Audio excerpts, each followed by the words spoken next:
Assalamualaikum warahmatullahi wabarakatuh.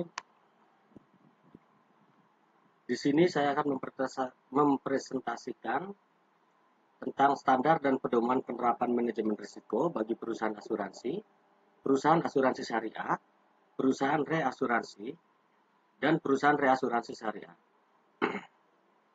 Di sini saya akan membahas pilar-pilar utama manajemen risiko, risiko strategis, operasional, asuransi, kredit, pasar, likuiditas, hukum, kepatuhan, dan reputasi.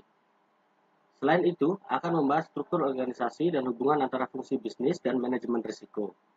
Tugas ini sebagai tugas akhir semester ganjil pada mata pelajaran manajemen risiko yang diampu oleh Bapak Wahyu Purbo Santoso dan saya sendiri Basirun Febri Yuwanto dengan kelas MJ 301. Pilar utama penerapan manajemen risiko yaitu sesuai POJK nomor 44 POJK 05/2020. Perusahaan wajib menerapkan manajemen risiko yang efektif mencakup 4 pilar utama. Pengawasan aktif direksi, Dewan Komisaris, dan Dewan Pengawas Syariah yang sangat penting. Kecukupan kebijakan dan prosedur manajemen risiko serta penetapan limit risiko juga diperlukan. Proses identifikasi, pengukuran, pengendalian, dan pemantauan risiko, serta sistem informasi manajemen risiko harus memadai. Sistem pengendalian internal yang menyeluruh juga menjadi bagian penting dari penerapan manajemen risiko. 4 pilar itu yaitu pengawasan aktif, direksi, Dewan Komisaris, dan Dewan Pengawas Syariah bertanggung jawab atas efektivitas penerapan manajemen risiko. Kebijakan dan prosedur, kecukupan kebijakan dan prosedur manajemen risiko, serta penetapan limit risiko. Yang ketiga ialah proses, kecukupan proses, identifikasi, pengukuran, pengendalian, dan pemantauan risiko. Serta yang terakhir adalah sistem. Sistem pengendalian dan pengawasan internal yang menyeluruh. Risiko strategis, definisi dan tujuan. Risiko strategis adalah risiko akibat ketidaktepatan dalam pengambilan dan atau pelaksanaan keputusan strategis, serta kegagalan dalam mengantisipasi perubahan lingkungan bisnis. Risiko ini dapat bersumber dari strategi yang tidak selaras dengan visi misi perusahaan. Analisis lingkungan strategis yang tidak komprehensif atau kegagalan mengantisipasi perubahan teknologi dan kondisi ekonomi makro. Tujuan utamanya ialah manajemen risiko untuk risiko strategis adalah meminimalkan dampak negatif dari ketidaktepatan pengambilan keputusan strategis dan kegagalan mengantisipasi perubahan lingkungan bisnis. Risiko operasional. Definisi risiko operasional adalah risiko akibat ketidakcukupan dan atau tidak berfungsinya proses internal kesalahan manusia, kegagalan sistem, dan atau adanya kejadian eksternal yang mempengaruhi operasional perusahaan.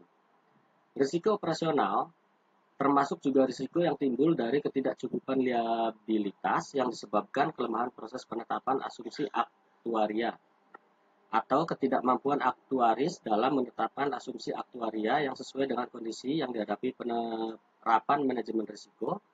Untuk risiko operasional disesuaikan dengan ukuran dan kompleksitas kegiatan usaha perusahaan. Sumber risiko tersebut dapat menyebabkan kejadian yang berdampak negatif pada operasional perusahaan, sehingga kemunculan dari jenis kejadian risiko operasional merupakan salah satu ukuran keberhasilan atau kegagalan manajemen risiko. Untuk risiko operasional, adapun beberapa contoh kejadian risiko operasional dapat digolongkan antara lain fraud internal, fraud eksternal, kerusakan aset fisik, kegagalan sistem, kegagalan proses dan eksekusi, termasuk fraud yang timbul akibat aktivitas pencucian uang dan pendanaan terorisme. Tujuan dari risiko operasional adalah tujuan utama manajemen risiko untuk risiko operasional adalah untuk meminimalkan kemungkinan dampak negatif dari sistem informasi yang digunakan perusahaan atau kejadian yang berasal dari luar lingkungan perusahaan. Risiko asuransi.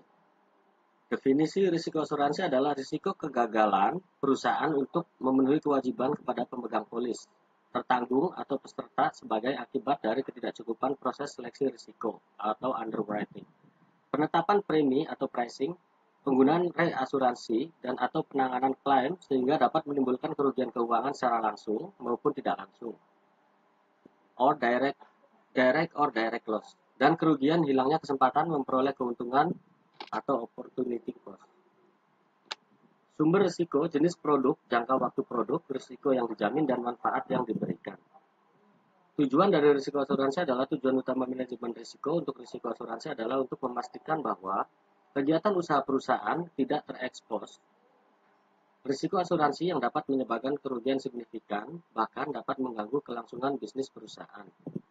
Penerapan manajemen risiko untuk risiko asuransi disesuaikan berdasarkan karakteristik skala usaha.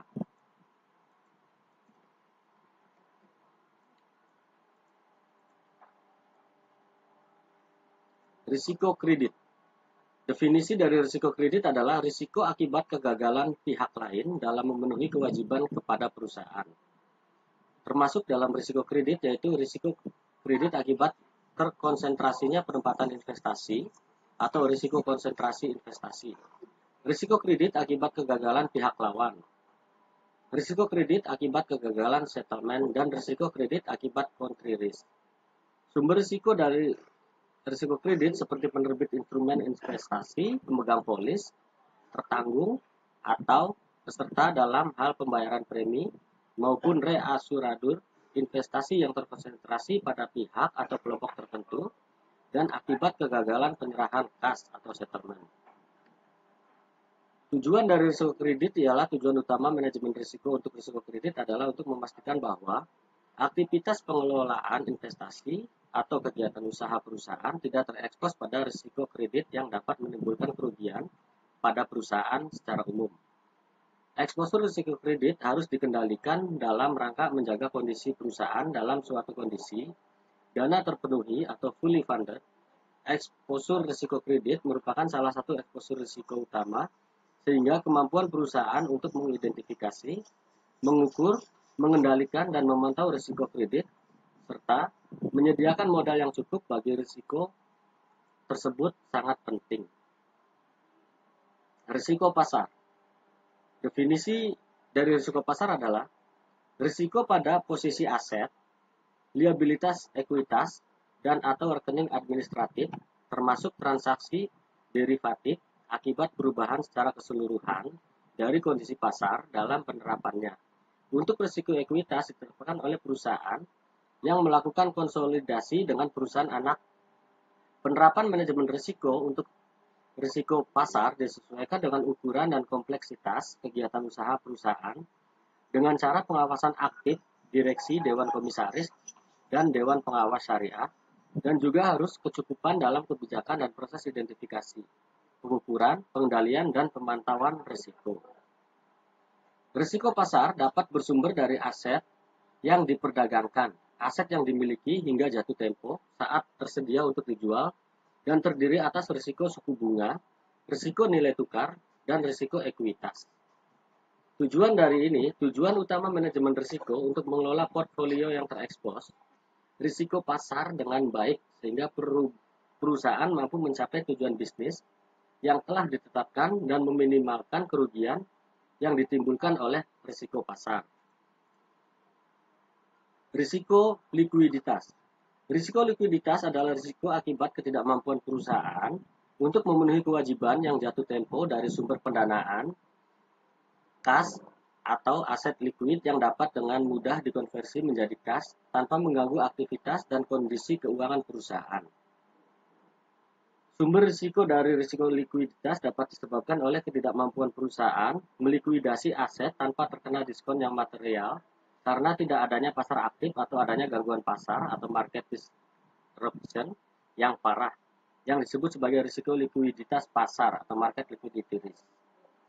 Tujuan utama manajemen risiko likuiditas untuk risiko likuiditas adalah untuk meminimalkan kemungkinan ketidakmampuan perusahaan dalam memenuhi kewajibannya kepada pemegang polis, tertanggung, atau peserta. Risiko hukum dan kepatuhan. Risiko yang timbul akibat tuntutan hukum dan atau kelemahan aspek hukum akibat perusahaan tidak memenuhi atau tidak melaksanakan peraturan perundang-undangan dan ketentuan yang berlaku bagi perusahaan. Penerapan manajemen risiko untuk risiko hukum disesuaikan dengan ukuran dan kompleksitas kegiatan usaha perusahaan. Secara umum dan kepatuhan disesuaikan dengan ukuran dan kompleksitas kegiatan usaha perusahaan. Sumber risiko hukum dapat bersumber antara lain dari ketiadaan atau perubahan peraturan perundang-undangan, kelemahan dalam perikatan atau kerjasama, dan proses litigasi yang timbul dari gugatan pihak ketiga terhadap perusahaan maupun perusahaan terhadap pihak ketiga. Seperti tidak dipenuhinya syarat sahnya kontrak di antara para pihak. Risiko umum tidak hanya bersumber dari aktivitas utama perusahaan asuransi atau underwriting and claim, dan tidak menutup kemungkinan timbulnya permasalahan hukum perusahaan asuransi berasal dari aktivitas tambahan yang dilakukan oleh penyimpangan atau melanggar dari ketentuan atau peraturan perundang-undangan dan perilaku organisasi, yaitu perilaku atau aktivitas perusahaan yang menyimpang atau bertentangan dengan standar yang berlaku secara umum. Tujuan utama manajemen risiko untuk risiko hukum adalah untuk memastikan bahwa proses manajemen risiko dapat minimalkan kemungkinan dampak negatif dari ketiadaan atau perubahan peraturan perundang-undangan, kelemahan dalam perikatan atau kerjasama, dan proses litigasi, dan juga untuk memastikan bahwa proses manajemen risiko dapat meminimalkan kemungkinan dampak negatif dari perilaku perusahaan yang menyimpang atau melanggar standar yang berlaku secara umum. Ketentuan peraturan perundang-undangan. Risiko reputasi adalah risiko akibat penurunan tingkat kepercayaan pemangku kepentingan atau stakeholder yang bersumber dari persepsi negatif terhadap perusahaan. Penerapan manajemen risiko untuk risiko reputasi disesuaikan dengan ukuran dan kompleksitas kegiatan usaha perusahaan. Sumber risiko dapat bersumber antara lain dari adanya pemberitaan media atau rumor mengenai perusahaan yang bersifat negatif, serta strategi komunikasi perusahaan yang kurang efektif. Tujuan dari risiko reputasi adalah untuk mengantisipasi dan meminimalkan dampak kerugian akibat risiko reputasi perusahaan. Struktur organisasi fungsi manajemen risiko yaitu harus disesuaikan dengan ukuran dan kompleksitas usaha perusahaan, serta mempertimbangkan risiko yang relevan dan melekat pada setiap kegiatan usaha. Fungsi manajemen risiko harus independen terhadap fungsi bisnis dan operasional, serta fungsi pengendalian internal. Fungsi bisnis dan operasional wajib menginformasikan eksposur risiko yang melekat kepada fungsi manajemen risiko secara berkala. Frekuensi penyampaian informasi disesuaikan dengan karakteristik jenis risiko. Untuk strukturnya saya bagi 3, yaitu audit internal, manajemen risiko, bisnis, dan operasional. Terima kasih. Berikut penjelasan saya atau presentasi saya tentang manajemen risiko. Dan saya mohon maaf atas kekurangannya. Selamat siang. Terima kasih. Assalamualaikum warahmatullahi wabarakatuh.